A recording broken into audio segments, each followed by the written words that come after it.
literally, we haven't left anything better than when we started. Agriculture is clearly and obviously the most destructive industry and most pervasive land use on the planet of any species over any time. Hi, my name is Bijan and I've always been in love with filmmaking and storytelling. I spent years making short film, sending it to film festivals, and one of my films won a prize at New York International Film Festival. Then I worked for Discovery Channel and Warner Brothers for a couple of years. And in this process, I learned a need to go to the next level by promoting a healthier planet for all species. In this journey of trying to find solutions, I realized that the health of the planet is so deeply connected. And one of the solutions that I found is regenerative agriculture. My film is basically about regenerative agriculture. You can make healthier food, you can build communities, and also you increase the topsoil. That's the skin of the earth. That's where the life of the plant exists, and that's actually where our food comes from. And basically, if you increase the topsoil, you can sequester CO2. Most advanced civilizations that have vanished is because they did not take care of their soil. And there's these amazing statistics that if you increase the topsoil by only 1.6%, it sequesters so much CO2 that the amount of CO2 in atmosphere will go back to before the Industrial Revolution in a matter of years. Thank you so much for listening to my story. I'm really grateful that Kickstarter created this opportunity for me and my film.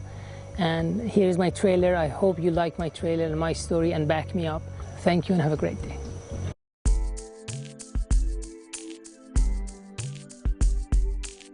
To regenerate landscape, we need to utilize specific techniques, such as water management through keyline design, the reintroduction of animals into our landscape, fertility management, and relocalization.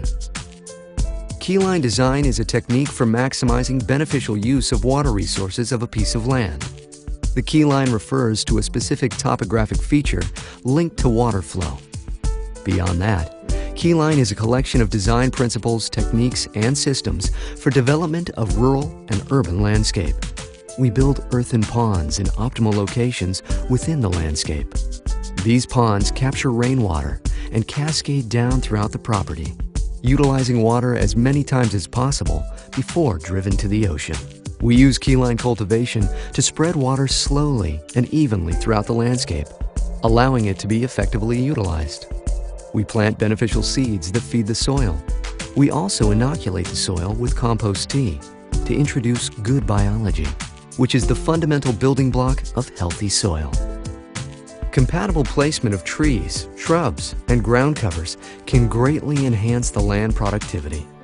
This community of species adds to the carbon sequestration properties while providing various functions, such as wind protection, nitrogen fixing, browsing for animals, a mineral pump for transfer of minerals deep within the soil, and high-value timber for its economic benefits.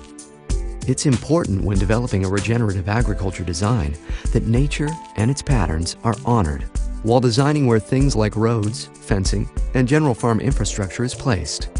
Throughout history, healthy grasslands have evolved with herbivores. Nature has always had a predator-prey relationship. Using biomimicry, we can simulate this predator-prey interaction. Disturbance through high stock density with long recovery periods is how we achieve this. Various insects carry germs that cause disease, otherwise known as pathogens. Nature keeps these in check through its complex web of life. In our regenerative agriculture, we look again to biomimicry to help break the pathogen cycle. Example: 3 days after cattle leave a field, chickens follow behind. They eat the larval stage of the fly, therefore breaking the pathogen cycle. They also help to integrate the cow's manure into the soil, making it available to the soil life as fertilizers. Compost is arguably one of the most valuable tools we have at our discretion. Introducing good biology via compost tea can accelerate succession in the enrichment of soil. Biologically active soil can offer the plants the link to nutrients that they need, while having a huge increase in water holding capacity. Advancements in compost tea technology make this a viable and economic means to soil regeneration on a large scale. Biofertilizer is also a key ingredient to fertility management. Moving away from a delocalized commodity-based system is fundamental to the success of regenerative agriculture. By creating a local, direct marketed, and value-added economy, we're strengthening the link to our communities. Conventional agricultural practices have had a devastating effect on the health of the planet. The estimate is that we're now losing about 1% of our topsoil every year to erosion, most of this caused by agriculture. That equates to about 2 million tons per year. Using regenerative agriculture practices, we're able to accelerate nature's processes and rapidly build vibrant and biologically healthy soils. The current vitamin and mineral deficiencies in food indicate a disruption in the symbiotic relationship between plants and soil microbes. Deficiencies in plants translate to deficiencies in animals. By fostering a healthy soil community, we will enjoy the benefits of increased human health. Communities serve a vital role in building the support system for individuals. We have slowly eroded our sense of community as the pace of life becomes faster and faster. The regenerative agriculture model will reinvigorate our community and bring with it local resilience.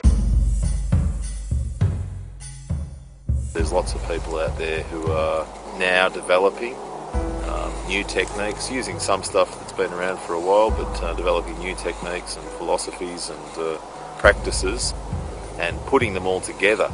The biggest outcome is the restoration of carbon into the soil. In that top 30 centimetres or 1 foot of soil on average, if we increased the soil carbon by 1.6% across that entire area, then we would, by the action of photosynthesis and root exudation of glucose, carbohydrates into the soil, that we would return a lot of that atmospheric carbon into the soil. It's important that we take care of the atmospheric carbon levels, but it's also important that, in fact, I think more important, that we do the job on topsoil and building as much of it as we can, as quickly as we can, and getting all of the benefits that come with that. And look, topsoil is the foundation of civilization.